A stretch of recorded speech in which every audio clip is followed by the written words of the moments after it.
இன்று விண்ணிலவில் அந்த ஈர நினைவில் கண்டு தவிப்ப. ஹாய் மக்களே, வெல்கம் டு சமயா விளாக் சேனல். இன்றைக்கி நம்ம கொள்ளு பொடி எப்படி செய்யலான்னு வாங்க பார்க்கலாம். இதை நீங்கள் இட்லி, தோசை, சாதத்தில் நெய் விட்டு எண்ணெய் விட்டோ சாப்பிட்டிங்கன்னா சூப்பராக இருக்கும். அதுக்கு தேவையான பொருட்கள்லாம் நான் இப்போ எடுத்து வச்சுருக்கேன். இப்போ ஒவ்வொன்றா பார்க்கலாம் வாங்க.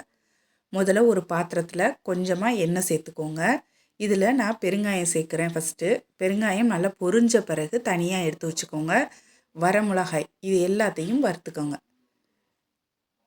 பூண்டு, கறிவேப்பிலை இதையும் அப்படியே எண்ணெயிலேயே வறுத்து எடுத்து வச்சுக்கோங்க. அதே பாத்திரத்தில் மிளகு,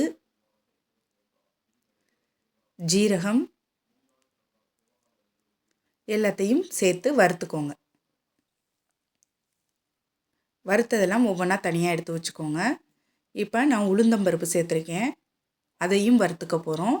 கொள்ளை லாஸ்ட்டாக சேர்த்து அதையும் நம்ம வறுத்துக்கிறோம். நல்லா ப்ரௌன் கலரில் நல்ல ப்ரௌனாக மாறும், அது மாதிரி வறுத்து எடுத்துக்கோங்க. லாஸ்ட்டாக கல்லுப்பையும் சேர்த்துருக்கோம். இப்போ வறுத்து எல்லாத்தையுமே எடுத்து வச்சுருக்கேன் பாருங்கள். கொள்ளு, உளுந்தம்பருப்பு, உப்பு, கருவேப்பிலை, மிளகு, ஜீரகம், வரமிளகாய், பெருங்காயம், பூண்டு எல்லாத்தையும் நம்ம வறுத்து எடுத்து வச்சுருக்கோம். இப்போ இதை ஒரு மிக்ஸி ஜாரில் ஆறினோன்னு சேர்த்து அரைச்சிக்கோங்க.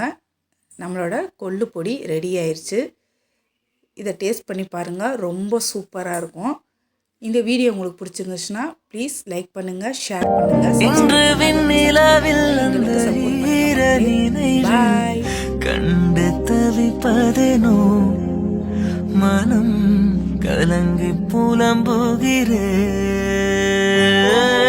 கூந்தல் நெளிவில் எழில் கோலச்செறிவில், கூந்தல் நெளிவில் எழில் கோலச்செறிவில் கர்வம் அழிந்ததடி, என் கர்வம் அழிந்த